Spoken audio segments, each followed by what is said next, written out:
आज हिंदू नव वर्ष की आज शुरुआत हुई है। मैं पूरे देशवासियों को, प्रदेशवासियों को, आप सभी को हिंदू नव वर्ष की बहुत बहुत शुभकामनाएं देता हूं। परमपिता परमात्मा से प्रार्थना करता हूं कि हिंदू नव वर्ष आप सबके जीवन के अंदर नई खुशियां लेकर के आए, व्यापारियों का व्यापार फले फूले, किसानों की फसलें अच्छी हो, हम सारे प्यार प्रेम से इसी तरीके से रहे। पहले तो आप सबका धन्यवाद, आप लोग आए।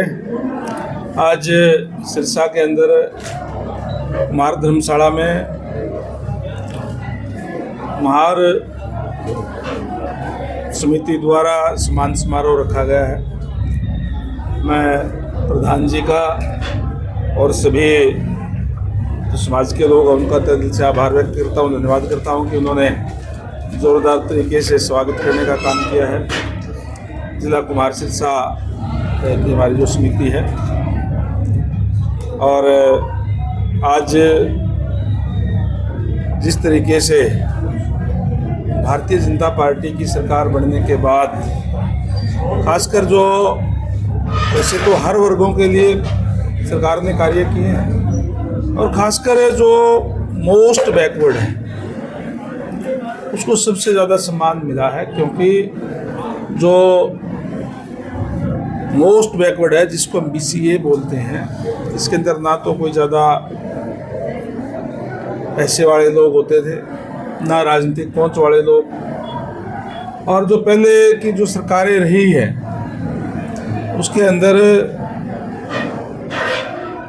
सरकारी जो नौकरियां हैं वो पैसे से मिलती थी, और बच्चे जो युवा है उसके मन में कहीं न कहीं आ गई थी कि हम पढ़ लेंगे लिख लेंगे, लेकिन हमारे माँ बाप के पास पैसा नहीं है, हमारे माँ बाप के पास पॉलिटिकल सिफारिश नहीं है, आपका नंबर आ ही नहीं सकता। इसलिए खासकर जो मोस्ट बैकवर्ड है, जिसके पास जो राजनीतिक ताकत भी नहीं थी, इतना पैसा भी नहीं था, जो हाथ से काम करने वाले लोग थे, वो आज अपने आप को गौरवान्वित महसूस करते हैं। और मैं समझता हूँ कि जिस तरीके से आज जो अलग अलग समाज के लोग इस तरीके के इकट्ठे होकर के सरकार का धन्यवाद भी कर रहे हैं, और जिला आज जिस तरीके से जिला सिरसा की हमारी जो समिति है उन्होंने यहाँ सम्मान के लिए बुलाया है। मैं सबसे जो हमारे जितने भी आए हैं साथी, इनसे कहूँगा कि अपने बच्चों को अच्छी शिक्षा देने का काम करें, पढ़ाने का काम करें। आज हमारी सरकार इस तरीके की है, इस तरीके की व्यवस्था है कि आपको चिंता करने की ज़रूरत नहीं है कि किस आदमी ने किस पार्टी को वोट दिया है। और बच्चा अगर इंटेलिजेंट है, बच्चा अगर पढ़ता है तो निश्चित रूप से उसको सरकारी सेवाओं के अंदर अपना स्थान वो बना सकते हैं। जब बच्चे पढ़ेंगे तो सरकारी में नहीं मिलेंगे तो कहीं न कहीं प्राइवेट के अंदर भी या अपना कोई भी काम करेंगे तो भी उनका एक कॉन्फिडेंस बच्चों के अंदर आया है कि हम पढ़े तो हम आगे बढ़ेंगे। तो सबसे ये निवेदन करूँगा कि अपने बच्चों को अच्छा पढ़ाने का काम करें। इस तरीके से इकट्ठे होकर के कोई भी जो दिक्कत परेशानियाँ होती है किसी भी तरीके की समाज की और की, उस पर भी विस्तृत चर्चाएं जो की जाती है कि समाज के उत्थान के लिए किस तरीके से मैं बैठ करके विचार करके और करें। तो इसलिए इस टाइप की जो मीटिंगें जो है वो बुलाई जाती है। और इस तरीके के आज मैं धन्यवाद करूँगा कि आज वैसे तो मैं पहले भी आता रहा हूँ, लेकिन कैबिनेट मंत्री बनने के बाद में मैं पहली बार यहाँ पहुँचा हूँ, और ज़ोरदार तरीके से सभी साथियों ने जो है यहाँ पहुँचने पर स्वागत करने का काम किया है। मैं इस बात में भी कोई दो राय नहीं कि जिस तरीके से जो मैंने कहा कि जो ट्रांसपेरेंसी से सरकार ने कार्य करने का काम किया है, आज उसी का परिणाम है कि लगातार तीसरी बार भारतीय जनता पार्टी की सरकार प्रदेश के अंदर बनी है। उसमें अहम रोल जो है वो मैं कहूँगा कि मोस्ट बैकवर्ड का जो अहम रोल है, और वो इसीलिए है कि जिस तरीके से मैंने कहा कि जो ट्रांसपेरेंसी से सरकार चली और जो युवाओं को उनका हक मिला, उसका एक कारण ये है कि लोगों ने इकट्ठे होकर के लगातार तीसरी बार आदरणीय नायब सैनी जी के नेतृत्व के अंदर सरकार प्रदेश के अंदर बनाने का काम किया है, और आज सबको उनको अपना हक जो है वो मिल रहा है। गंगवा जी, आप डेरा सच्चा सौदा में हमेशा हाजिरी लगाते हैं। और आज डेरा बाबा सरसाई नाथ जी ने जो कि सिरसा नगर की स्थापना की, तो क्या आप वहाँ हाजिरी लगाएंगे? क्योंकि सिरसा और बरवाला का एक अटूट रिश्ता है। बिल्कुल ठीक कहा आपने। और मैं ये कहूँगा कि आस्था की बात होती है, कौन कहाँ जाता है हाजिरी लगाता है लगाता, हाजिरी लगाने की बात नहीं, आस्था होनी चाहिए। आस्था हमारे बिल्कुल है। मैं डेरा से जुड़ा हुआ हूँ और मुझे इस बात पे गर्व भी है कि मैं जिस संस्था से जुड़ा हुआ हूँ वो संस्था मानवता के भलाई के लिए कार्य करती है और बहुत ही अच्छे विचार है। मैं आप सबको भी बाबा सरसाई नाथ जी के जो जिन्होंने जो स्थापना की थी यहाँ की, उसके बहुत बहुत बधाई देता हूँ। हाल ही में अभी बजट सेशन खत्म हुआ है, किस तरह की परफॉर्मेंस सरकार की और विपक्ष की रही? देखिए, मैंने जैसे कहा कि भारतीय जनता पार्टी की सरकार लगातार तीसरी बार बनी है। जब से हरियाणा प्रदेश बना है तब से लेकर के अब तक किसी भी पार्टी की सरकार लगातार तीसरी बार नहीं बनी। अभी देश के अंदर भी आदरणीय नरेंद्र भाई मोदी जी के नेतृत्व में और प्रदेश में भारतीय जनता पार्टी की सरकार आदरणीय नायब सैनी जी के नेतृत्व में बनी है और 2,05,000 करोड़ से भी ज़्यादा का बजट पेश करने का काम किया है, जिसमें हर वर्ग के लिए माननीय मुख्यमंत्री महोदय ने, मैं समझता हूं कि चाहे वो गरीब कल्याण की बात हो, चाहे किसान की बात हो, चाहे हर की कोई सुविधाएं हर वर्ग को देने की बात हो, मैं समझता हूं कि इस तरीके का बजट रखने का काम किया है। जो बजट हरियाणा प्रदेश के विकास को और ज़्यादा गति देने वाला बजट जो है वो पेश करने का काम किया है। और विशेष तौर से जो वायदे जो किए थे, जो संकल्प पत्र में, जो भारतीय जनता पार्टी के संकल्प पत्र में थे, चाहे वो महिलाओं को 2100 रुपये देने की बात है, पहले ही बजट के अंदर 5,000 करोड़ से ज़्यादा का प्रावधान उसके अंदर जो रखा गया है, तो इस तरीके का बजट पेश करने का काम किया। मैं समझता हूँ कि बहुत ही एक अच्छा बजट और लोगों को जिसने हर वर्ग ने उसकी प्रशंसा करने का काम किया है। लोगों के अंदर एक विश्वास पैदा हुआ है, युवाओं को आगे ले जाने वाला, खिलाड़ियों को प्रोत्साहन देने वाला, इस तरीके का बजट पेश करने का काम आज भारतीय जनता पार्टी की सरकार ने किया है, जो पहला ही बजट इस नई सरकार का था। और एक लंबा सेशन जो ये चला, जिसमें विस्तृत चर्चा हुई है। मैं चाहे वो पक्ष के लोग थे चाहे विपक्ष के लोग थे, सबने एक पॉजिटिव जो सार्थक चर्चा करने का काम जो इसमें किया है। कांग्रेस कह रही है कि पिछले साल का बजट ही रिपीट किया गया है, ज़्यादातर पे ऐसा कुछ नहीं विचार किया गया। देखिए, विपक्ष का काम है आलोचना करना। वैसे मैं कहूँगा कि देखिए, प्रजातंत्र है और प्रजातंत्र के अंदर पक्ष और विपक्ष दोनों ही महत्वपूर्ण होते हैं। जो जहाँ सरकार कार्य करती है, काम करती है, वो एग्जीक्यूट करने का काम करती है जो बजट ला करके, वही जो विपक्ष है उस पर नज़र रखने का काम करता है। कहीं कोई कमी है तो उसको उठाने का काम करता है, सरकार के संज्ञान में लाने का काम करता है। लेकिन इसमें भी कोई दो राय नहीं। आज आपने पूछ लिया है तो आज कांग्रेस की हालत ये है कि वो गुटों में बटी हुई है और आज उसके विपक्ष के नेता तक नहीं बने, इसलिए वो तो एक दूसरे के ऊपर ही वो लगे हुए हैं। और मैं समझता हूँ कि जो अच्छे काम कोई सरकार करे तो उसकी प्रेज भी की जानी चाहिए। प्रदेशाध्यक्ष बीजेपी का भी बदलाव के संकेत मिल रहे हैं। बीजेपी का एक अपना सिस्टम है और समय के ऊपर वो एक प्रक्रिया है, प्रक्रिया के तहत ही जो चुनाव जो होता है। अभी हमने तमाम जो मंडल अध्यक्ष, जिला अध्यक्ष की घोषणाएं कर दी है सबकी, और जैसे प्रदेश अध्यक्ष की आप बात कर रहे हैं, उसके भी आपके जल्दी आपके बीच में। भड़ोली साहब की परफॉर्मेंस कैसे देखते हैं? क्या लगता बहुत है अच्छी है, कर पाएंगे? बहुत अच्छी परफॉर्मेंस है भड़ोली साहब जी के और नायब सैनी जी के नेतृत्व में तीसरी बार जो सरकार बनी है भारतीय जनता पार्टी की, तो निश्चित रूप से अच्छी परफॉर्मेंस उनकी है। कौन बनेगा, क्या बनेगा, ये मेरे अधिकार क्षेत्र की बात नहीं, ये हमारा जो शीर्ष नेतृत्व देखता है। सर, आप सम्मान विकास की बात करते हैं पूरे हरियाणा में, तीसरी बार हरियाणा में सरकार बनी है, लेकिन आप सिरसा के हालात देखिए। आप जिस तरफ से आए हैं यहाँ तक पहुँचने में मात्र 3 किलोमीटर का डिस्टेंस है, जो 20 मिनट आधा घंटा तक लगता है। कारण आपका ही विभाग है, पहले सड़कें बन जाती हैं, उसके बाद सीवर लाइन डलती है। आपने पहले भी कहा था कि जांच करवाई जाएगी, क्या जांच हुई है या नहीं हुई है?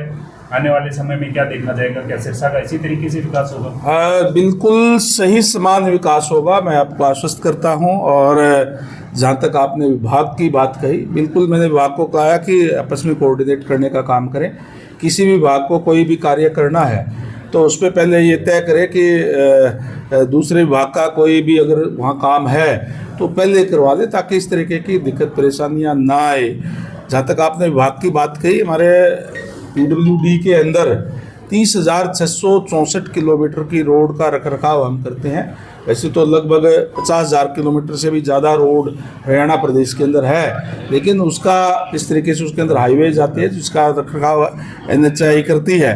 लेकिन हम 30,664 किलोमीटर की जो रखरखाव करते हैं उसमें से हमने पूरे हरियाणा प्रदेश के अंदर 6,332 किलोमीटर रोड ऐसी है जो पुअर कंडीशन के अंदर है, जिनकी रिपेयर की ज़रूरत है, पैचवर्क लगाने की ज़रूरत है या कारपेट करने की ज़रूरत है। हमने इस बजट में प्रावधान रखा है कि हम उनको इस 1 साल के अंदर मैं समझता हूँ कि आने वाले 6-7 महीने के अंदर अंदर ही हम उसको पूरी तरह से कारपेट करने का काम करेंगे। आपको बढ़िया रोड जो है दिखाई देगी। और इसी तरीके से हमने ये भी तय किया है कि हम हर एक ज़िले के अंदर एक स्मार्ट रोड बनाने का काम करेंगे, ताकि अच्छी रोड जो एक अलग तरीके की बढ़िया जो दिखेगी। और हमारा जो टारगेट ये होगा कि इस तरीके की सड़कें पूरे प्रदेश के अंदर हम बनाने का काम करें। जहाँ तक पब्लिक हेल्थ की बात है, चाहे सीवरेज की बात है, चाहे पीने के पानी की बात है, आदरणीय नरेंद्र भाई मोदी जी का नारा है, देश के हमारे यशस्वी प्रधानमंत्री जी का, कि हर घर में नल और नल में स्वच्छ जल। हमारा जो डिपार्टमेंट है वो इसको साकार करने में जो है पूर्ण तरीके से लगा हुआ है। जल जीवन मिशन के तहत हमने गाँव के अंदर नई पाइपलाइनें बिछाने का काम किया है। 30,41,000 जो घरों के अंदर हमने कनेक्शन हम दे चुके हैं, और जो नई आबादी है उसके अंदर भी हम कनेक्शन देने का काम करेंगे। अमृत योजना के तहत हमने शहरों के अंदर भी पाइपलाइनें बिछाने का काम किया है। अभी अमृत 2 भी हमें बीच में आएगा। और हमने पूरे हरियाणा प्रदेश के अंदर जो है ये फैसला किया है कि 10,000 या उससे ऊपर की आबादी जिस भी गांव की है उसके अंदर हम महाग्राम योजना के अंदर लेकर के आएंगे, जिसके अंदर जो सारी की सारी योजनाएं जो सीवरेज की, पानी की है, वो गांव के अंदर भी देने का काम करेंगे। 148 गांव हमने चिन्हित किए हैं कि पूरे प्रदेश के अंदर हमारा टारगेट है कि 2027 तक उन सारे 148 गांव जो 10,000 या उससे ऊपर की आबादी के हैं उसको महाग्राम योजना के अंदर ला करके तमाम सुविधाएं वहाँ शहर वाले गांव के अंदर भी देने का काम हम जो है करेंगे। 16 गांव के अंदर हमारा काम कंप्लीट हो चुका है, 30 गांव में अभी भी काम हमारा चल रहा है पूरे प्रदेश के अंदर। बाकी का आगे प्रोग्राम जैसे मैंने बताया कि 2027 तक हम सारे के सारे गाँव को कंप्लीट हम करेंगे। सर मेरा सवाल था सिरसा के लिए। सिरसा के अंदर सिरसा कोई हरियाणा से बाहर नहीं है। मैंने कहा कि मैंने जो स्टॉर्म वाटर की बात आपने एक परियोजना की बात कही, चाहे रोड की बात कही, मैंने कहा कि हमने सारी की सारी वो बढ़ा लिया है। और अब आने वाले समय में आप देखेंगे कि सारी चीज़ें स्ट्रीमलाइन हम करेंगे। जांच की बात भी की थी आपने, कहा दिक्कत कहीं भी आप पर्टिकुलर आपकी कोई बात आप कहेंगे तो मैं जांच आज आदेश कर देता हूँ। किसान लगातार संघर्ष कर रहे हैं, पंजाब सरकार और केंद्र सरकार पर मनमानी का आरोप लगा रहे हैं कि हमारी मांगे हैं पूरी नहीं कर पा रही है। देखिए, जहाँ तक किसानों की बात है, हरियाणा प्रदेश की अगर मैं बात करूँ तो किसानों का कोई इश्यू नहीं है। हम सारी की सारी फसलें जो हमारा यहाँ किसान बोता है हम MSP पे खरीद करने का काम करते हैं। 24 घंटे के अंदर अंदर 72 घंटे के अंदर अंदर हम DBT के माध्यम से उनके खाते में पैसा डालने का काम करते हैं। और जो सरकार जो फसल खरीदती है वो ठीक है, जो खरीदती नहीं है मार्केट के अंदर जो बिकता है वो भावांतर भरपाई देने का काम हम जो करें। हरियाणा प्रदेश एक ऐसा पहला प्रदेश है जिसके अंदर हम सारी की सारी फसलें खरीद करने का काम कर रहे हैं। ये इश्यू पंजाब का हो सकता है तो पंजाब सरकार को उनसे बात करनी चाहिए, हमारे यहाँ कोई इश्यू नहीं है। हरियाणा में CAT की परीक्षा लंबे समय से पेंडिंग है और लाखों युवाओं का भविष्य उस पर टिका हुआ है। HSCC की तरफ से आया कि अगर सरकार अनुमति दे तो हम जल्दी परीक्षा करवा सकते। जल्दी ही सारे के सारे प्रोग्रामों को उसका प्रोग्राम जारी किया जाएगा। युवाओं के लिए जैसे मैंने कहा कि हमने युवाओं को न्याय देने का काम भारतीय जनता पार्टी ने किया है। ट्रांसपेरेंसी के आधार पर नौकरियां देने का काम जो है वो किया है। जो संकल्प हमने किए थे उसको पहले दिन से उस पर कार्य करने का शुरू किया। नायब सैनी जी ने शपथ ली थी, शपथ लेते मंच से नीचे उतरने से पहले 25,000 युवाओं को बिना पर्ची बिना खर्ची के उनके घर में सिलेक्शन लेटर भेजने का काम किया।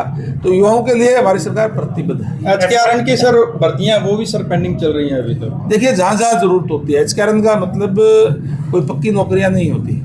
ये ठीक है कि हमने जो 5 साल से जो लगे हुए हैं उनको जॉब सिक्योरिटी देने का काम किया, उसको नहीं हटाया जाएगा। लेकिन जिस तरीके से जो पहले की सरकारों के अंदर कॉन्ट्रैक्ट बेस पे लगा करके उनके साथ शोषण किया जाता था युवाओं को, जो मान लो एक महीने के अंदर उनको 15,000 रुपये उनके बनते हैं तो उनको 8-9 हज़ार रुपये दे करके बीच में ठेकेदार खा जाता था। उसको दूर करने के लिए, युवाओं को शोषण रोकने के लिए कि तो जहाँ जरूरत होती है वहाँ एचकेआरएन के द्वारा लिए जाते हैं।